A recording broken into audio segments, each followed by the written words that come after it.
Hi, I'm Mike Larson, Editor-in-Chief with MoneyShow, and I'm coming to you from the MoneyShow MoneyMasters Symposium in Las Vegas. I have a panel of options experts who just got done teaching a class here. Gentlemen, how are you? Welcome. Doing great. A little jet lag? Yeah, a little jet lag. It happens. I got to sit in on a lot of the expertise that you shared with the people here today, and I want to maybe just touch on a few of the points. And one of them was just the explosion in options volume, index options products, things like that. What's driving that, and what does it mean for an individual trader? And I guess we'll start maybe with you, Kevin.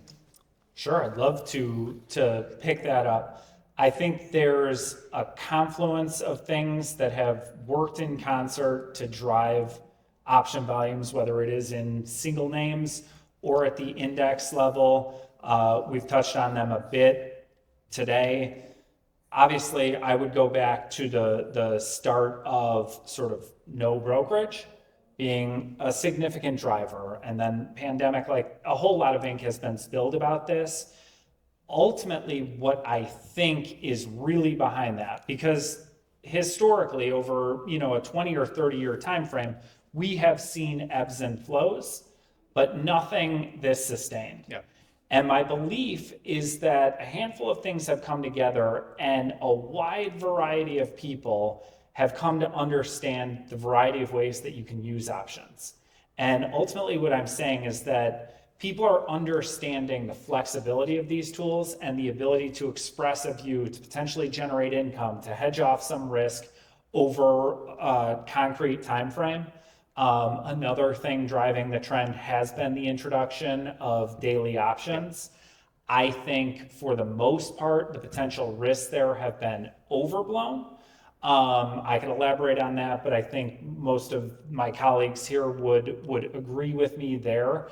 In short, there have been a number of drivers, but really it's understanding and opportunity and the flexibility of the tools themselves. Got it. I want to ask you, Bob, going from the quarterlies to monthlies to weeklies to zero DTE to Right. the proliferation of all the things you can trade, assets you can trade with options. How do you see that in the people you talk to, and how does it impact your trading? Well, if I roll back the clock 25 years ago, we look at, we only had third week of the month expirations. We didn't have even weekly expirations.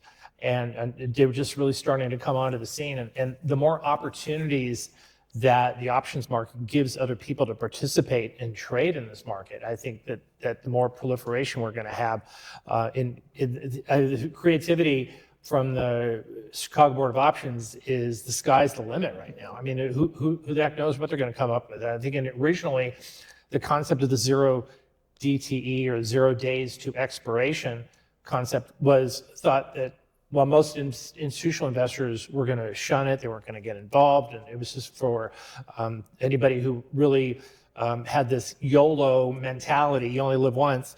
And it actually has attracted a lot of bigger institutions to trade those instruments. Yeah.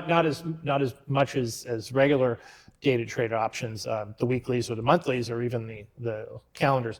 But I will tell you that the more opportunities are out there, the better chance we'll see more and more people adopting to trade options and coming into the family of trading. So if I could just pop in there real quick, we've had zero DTE since 1973. It's simply a point in time. I sometimes make the analogy, and I've talked about my kid probably more than I should have already today, but kid plays baseball or any sport, an instrument. And if they are able to do it once a month, they will progress with some pace. Now there are opportunities to play baseball or whatever and get feedback on a daily basis. And chances are you will likely progress more rapidly when you get that feedback more frequently. And I believe that has been the driver here. If people weren't finding ways to monetize these short-term expiries, they wouldn't continue to use them. Mike, I wanted to ask about one of the other products we discussed briefly here, and somebody had asked a question. A lot of the yield enhancement buffer style ETFs that are using options as the underlying technique. What are your thoughts on those products and the proliferation of them? There's so many options out there now, no pun intended, or maybe intended. Well, there are certainly the buffer strategies, which I think is partially what Kevin was talking about, and that's kind of like typically the world of structured products, structured notes. I think probably the more common ones that people are thinking of are the straight yield strategies. So that's going to be, covered put, buy right strategies like that. These, first of all, they're creating huge volumes because some of the sort of viral names, if we'll call them that, are attracting huge assets. And so consequently, these funds represent material portions of the open interest and material portions of the average daily trading volumes in these things. Part of the reason for that too is because those strategies, and I think, for investors, choose the strategy that fits you best, because some of them are not being executed the way a self-directed investor typically would do something like a buy right. If you can imagine, I do a buy right, I sell a 45-day, out of the money, 30 delta, 25, 20 delta call on it. Some of these yield strategies aren't really working like that. They are manipulating their positions day after day. They're trying to be very close to at the money. They're trying to essentially maximize yield instantaneously, and will even trade intraday in and out of some of these positions. And that's, adding to the volume and things like that. I think that the big driver for options volume generally has been, on the retail side, a couple of things. Technology. So if we go back to when we started in the business, it was not that easy. You didn't just log on and, you actually still had phone orders. Some things were still traded in paper tickets when I first got started, which is as crazy as that sounds, I realize. Education. People are, like John and, the exchanges, people like Kevin and Bob are operating things that are educating investors. There was no venue to do that. Yeah. And I think that's obviously had a huge impact as well. And if they are educated, they're not going to blow themselves up. They're going to have a better experience. People will see it, like, how did you do that? All of a sudden you're keeping busy and your friends are going to say, why are you focusing on your screens? And where'd that Porsche come from? Whatever it is. I mean, you think I'm kidding. I'm not. I mean, I see it with my own kids. My kids are asking me about trading options. Not because of me, not because their dad has been on television talking about options for 17 years, but because of people they know who are trading these things. And I'm like, how can they do that? They're in high school, they're all in their dad's account, but they have. So that kind of thing gets other people into it. I can't convince people to trade options, but people's peers can and will. Yeah. John, I want to just briefly touch on tactics and strategies here. I mean, one of the topics that you've talked about is the squeeze. Anything you can give like a little tidbit for somebody who wasn't here, what they should be looking at if they're trading that technique, or anything else you really like in this market? Yeah, no, for sure. I mean, I think it's obviously been a very volatile market, and with the 0 DTE options, it provides a lot of, it's a big sandbox where you can do a lot of different strategies. I still like to come back to a squeeze is essentially you're identifying a market on a time frame that's taken a break. So you've had a lot of volatility over here, but now it's just it's reining itself back in. And I just find that I just call it a high probability moment in time to take action.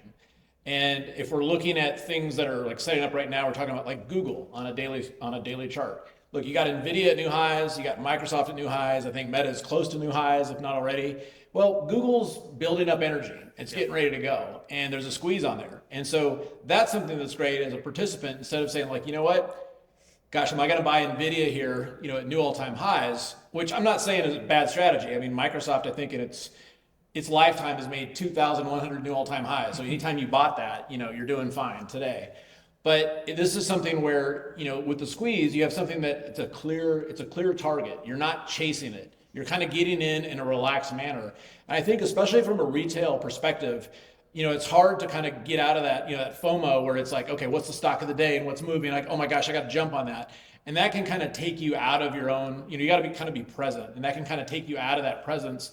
And now you're just being manipulated by the market. I mean, the market's designed to suck people in and, spit them out, versus you have a calm approach.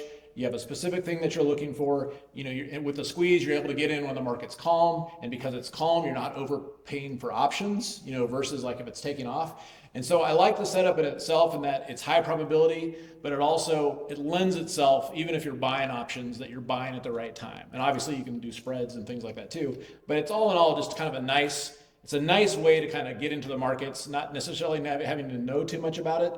And potentially catch some pretty decent moves. It's one of those things where the win rate is pretty high, and then sometimes when it works spectacularly, and then sometimes it works and it's just merely good.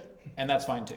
Bob, I want to ask you, I mean, we've been sort of relentless in terms of the advance coming out of the Liberation Day sell-off, and you were gonna talk about what the value of the put at this stage, right? Any thoughts on what people need to be looking at here?